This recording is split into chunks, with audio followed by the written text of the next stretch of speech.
Hey, this is Nick. Before we get started, I'd like to thank our sponsor, Inspiring Sobriety. I'm always looking for inspirational and positive things to wear, and that's exactly how I found inspiringsobriety.com. They have awesome apparel centered around recovery, with a cool line of hats, hoodies, t-shirts, and more. They are your one-stop shop for sobriety recovery gear. They even have the perfect sobriety gifts, with charms, journals, tumblers, candles, and more. One of the things I like the best is they have personal engraving on most of their products. They even have gifts for your sponsor. So go and check them out at inspiringsobriety.com. 2.5 years ago, I decided to change my life. I was almost 300 pounds and very unhappy. I've been addicted to drugs and alcohol ever since I was 13. I was in an accident, I was hospitalized and told I would never walk again. I knew deep down I needed to change, and so I started a new journey. I have lost 84 pounds and I am completely sober. I found 10 reasons why to change my life. The number 10 is very important. Now I talk with others to share their 10 reasons why. So buckle up and take this journey with me. Let's go for a ride.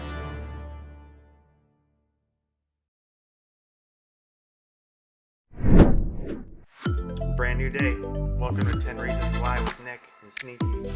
I got an amazing guest. This is Joe. What's up, Joe? How you doing, Nick? Good. I met Joe through Toastmasters. He was very shy and seemed kind of awkward, and then you got better and better, and he finally did a speech, and it was real impressive, so I wanted to have you on here.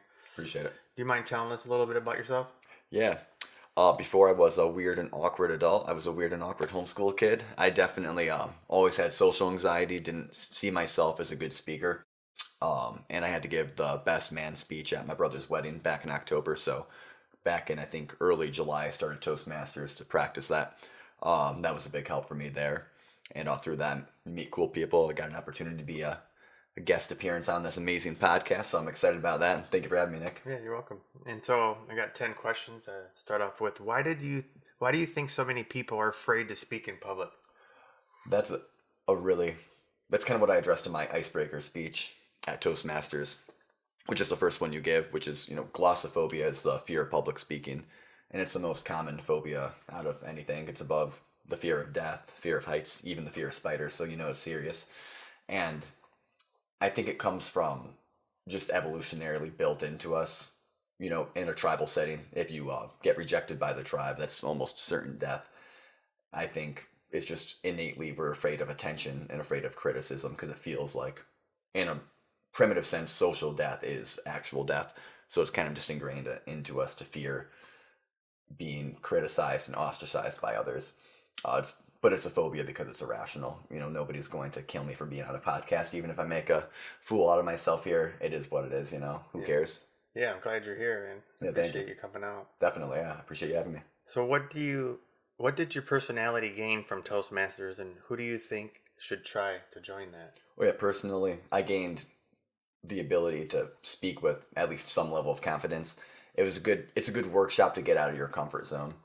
If it wasn't for that, I would have probably bombed at my brother's wedding, but I was able to give a fairly good speech. I did an entire 3.5 or 4 minutes without any notes. I wasn't reading off my phone, and I got some decent laughs at some of my dumb jokes. It's definitely a good experience overall. It makes you more confident in like a job interview, any kind of social setting, even just being able to rely on yourself to talk and improvise. I think anybody who's not naturally confident, or just super confident in themselves has something to gain from it. And I think that's the average person.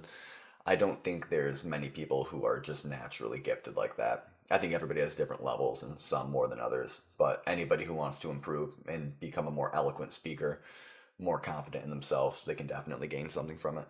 That's great. How did you develop your voice as a speaker?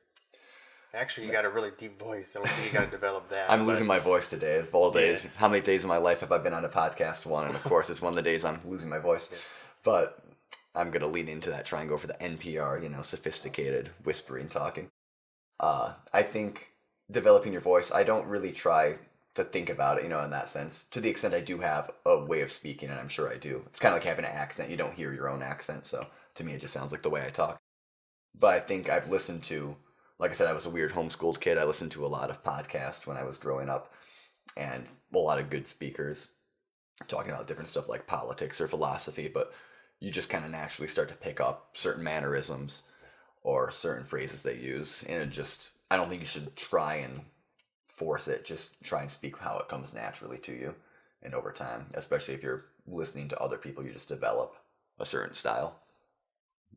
So, what do you think the difference is between ego and healthy confidence?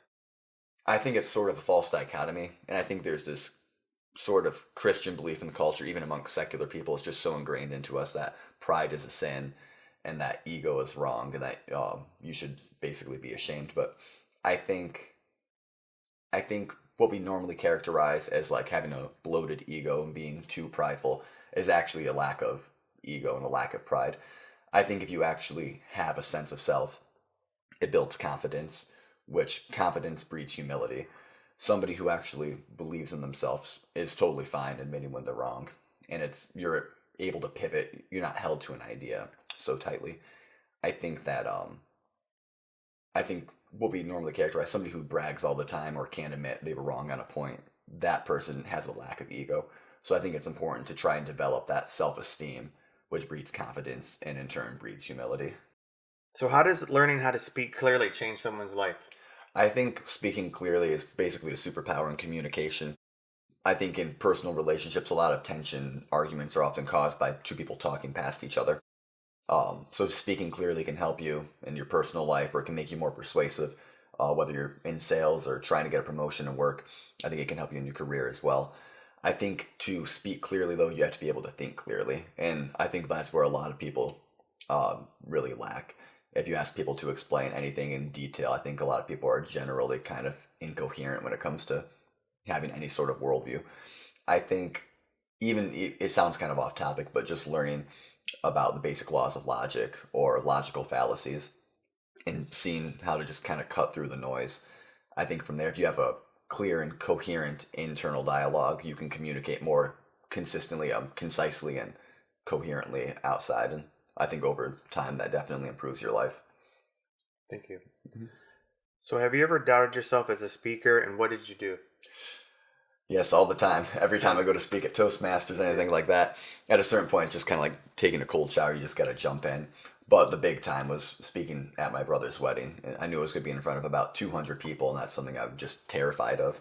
Even the first time I spoke and gave a speech at Toastmasters in front of about five, it was like 6 or 7 people.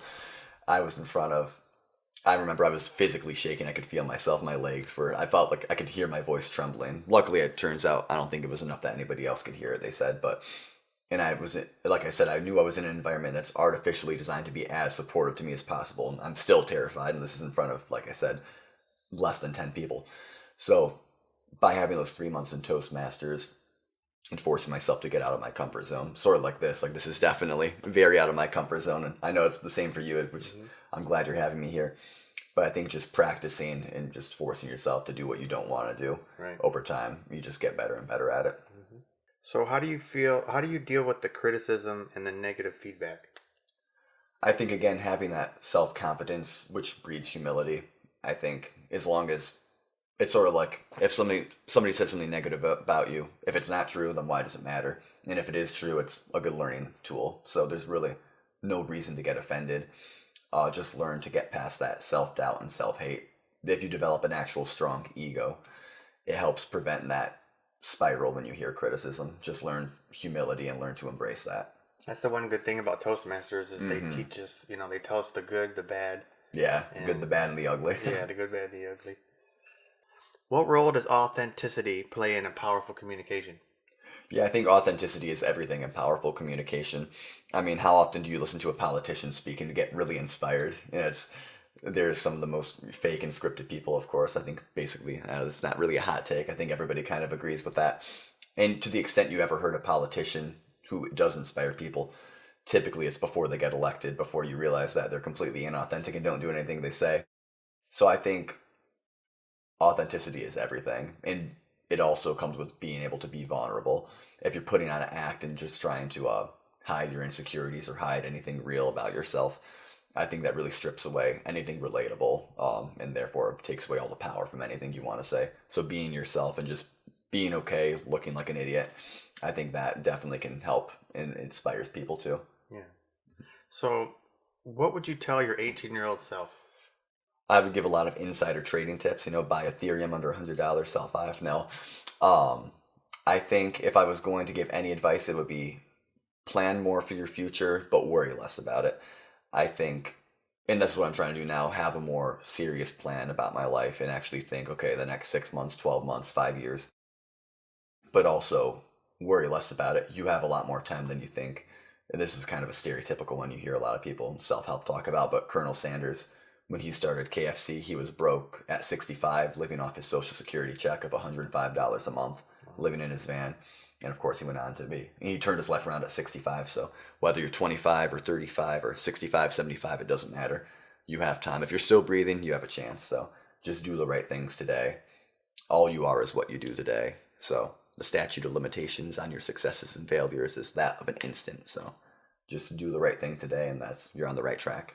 Yeah, man, that's inspiring. I really appreciate that. Thank you. Yeah, I never knew that about Colonel Sanders. Yeah, that's why I can't remember what book I heard that in, but I was looking up before the podcast when you read that question. I was like, I need to do my research and remember the exact facts so I can actually answer that. Yeah, that's great. Yeah. Right. Yeah, man, I thank you so much for coming out, man. I really appreciate it. Definitely. Yeah, you're a good speaker. I can see how Toastmasters has helped you already. Appreciate it. You inspired me at Toastmasters. Thank you. Thanks. Here, Sneaky wants to see you. Thank you for checking out 10 Reasons Why, and have a brand new day. Hey, this is Nick. I made this podcast so I can encourage people to continue to put one foot in front of the other. Hit like and subscribe so we can spread the message. And remember, it's a brand new day.